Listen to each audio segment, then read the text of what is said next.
सनातन परंपरा में दिवाली से 8 दिन यानी कार्तिक मास के कृष्ण पक्ष की अष्टमी तिथि पर अहोई माता की पूजा और व्रत का विधान है। इस दिन विधि विधान से व्रत करने पर संतान की अच्छी सेहत, सुख और सौभाग्य का आशीर्वाद प्राप्त होता है। इस दिन अहोई माता की पूजा करने का शुभ मुहूर्त शाम को 5:33 से लेकर 6:47 तक रहेगा। इस दिन तारों को देखने के लिए शुभ मुहूर्त सायंकाल 5:56 रहेगा। वहीं इस दिन चंद्रदेव का उदय रात्रि 11:08 पर होगा। अहोई अष्टमी का बहुत महत्व है। यह करवा चौथ की तरह ही कठिन व्रतों में से एक है। ज्यादातर महिलाएं दिन भर पानी से दूर रहती हैं और इस व्रत को निर्जला ही पूरा करती हैं। अहोई अष्टमी पर माताएं संतान प्राप्ति, अपने पुत्रों की लंबी आयु और कल्याण के लिए ब्रह्म मुहूर्त से लेकर शाम तक का व्रत रखती हैं। आकाश में तारों को देखने के बाद गोधूलि के दौरान उपवास पूरा किया जाता है। आइए जानते हैं अहोई अष्टमी की पूजन विधि। इस दिन सुहागिन महिलाएं ब्रह्म मुहूर्त में उठकर व्रत का संकल्प लेती हैं और प्रदोष काल में अहोई माता की पूजा की जाती है। इस पूजा में अहोई माता के चित्र को एक चौकी पर लाल रंग का कपड़ा बिछाकर रखा जाता है। फिर उस पर शुद्ध जल छिड़ककर और दीपक जलाकर पूजा प्रारंभ की जाती है। इसके बाद अहोई माता को रोली, चंदन, धूप, दीप, पुष्प, फल, मिठाई आदि अर्पित किए जाते हैं।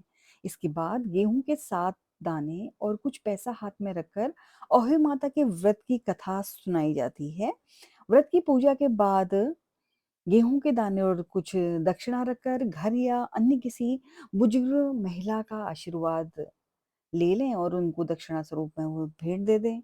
इस व्रत में कुछ महिलाएं अपनी मान्यता के अनुसार शाम के समय तारों को या फिर रात्रि के समय चंद्रमा को अर्घ्य देकर व्रत पूरा करती हैं। आइए जानते हैं अहोई अष्टमी व्रत कथा। एक बार की बात है, एक कुम्हार का परिवार रहता था। उनके 2 भाई थे जिनके परिवार एक ही घर में रहते थे। एक दिन छोटी भाई ने अपनी पत्नी को दिवाली से पहले बाजार के लिए खुदाई करने और मिट्टी के बर्तन लाने को कहा।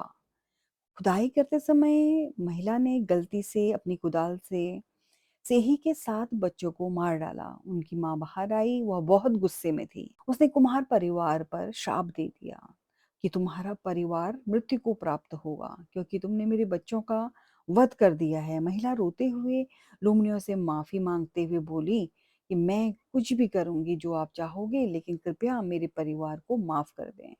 लोमड़ी ने कहा तुम्हें अपने 7 बच्चों को देना होगा। महिला सहमत हो गई मगर बहुत दुखी होती हुई घर को लौट गई। इस घटना के बाद जब भी उसे एक बच्चा हुआ वह उसे ले गई और उसे माँ, वो जो लोमड़ी है, सेही को दे दिया। अहोई अष्टमी पर हर साल घर की अन्य सभी महिलाओं ने जश्न मनाया और उसके अलावा सभी लोग खुश थे। एक दिन एक ऋषि उनके घर आए और उन्हें बताया कि अगर वह पूरी श्रद्धा के साथ अहोई अष्टमी का व्रत करती हैं और माता से प्रार्थना करेंगी तो वह लोमड़ी द्वारा अपने ऊपर अभिशाप को बदलने में सक्षम हो जाएंगी। अगले वर्ष महिला ने उपवास किया और पूरी श्रद्धा के साथ प्रार्थना की। अहोई माता प्रसन्न हुई। उसने लोमड़ी की माँ से अनुरोध किया कि वह महिला के बच्चों को लौटा दे। उसने काफी नुकसान उठाया है। लोमड़ी सहमत हो गई और महिला के बच्चों को वापस कर दिया। उसका परिवार पूरा था। एक बार फिर उसका घर बच्चों के शोर और हंसी के से भर गया।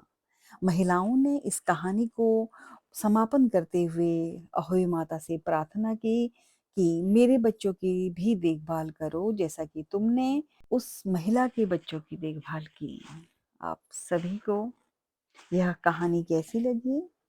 अगर आपने भी अहोई अष्टमी का व्रत संतान की लंबी आयु, स्वास्थ्य और सुख समृद्धि के लिए रखा है तो आप इस दिन कुछ सरल उपाय करके अपने संतान की सुख समृद्धि को बढ़ा सकते हैं, उनका भाग्य सौभाग्य में बदल सकते हैं। आइए जानते हैं उन अचूक उपायों के बारे में। इस दिन आप बच्चों को पास बिठाकर पूरी पूजा करें।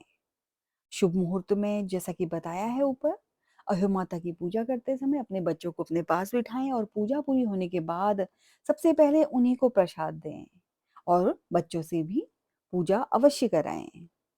इस दिन संतान सुख के लिए यह मंत्र का जाप करें, जिससे कि आपकी संतान प्राप्ति की इच्छा पूरी होगी। इस मंत्र को आप बेलपत्र लेके गणपति भगवान पर अर्पित करें और रोज 45 दिन तक लगभग ओम पार्वती प्रिय नंदनाय नमः मंत्र का 11 माला जप अवश्य करें। इस दिन आप अहोई माता को दूध और भात का भोग लगाएं, जिससे आप उस खीर भी बना सकते हैं या अलग-अलग भी भोग लगा सकते हैं। पूजा के बाद यह प्रसाद बच्चों को खिलाएं, इससे उनकी उन्नति होगी। इस दिन आप पीपल के पेड़ के नीचे दीपक जलाएं, कम से कम 5 दीपक तो अवश्य जलाएं। अपनी संतान की मंगल कामना करते हुए पीपल के पेड़ की परिक्रमा भी करें। इस दिन जो भी भोजन, पकवान, प्रसाद घर में बनाएं, उसका एक हिस्सा गाय के लिए निकाल दें और उसे खिलाएं। गाय को भोजन कराना वैसे भी बहुत शुभ माना जाता है।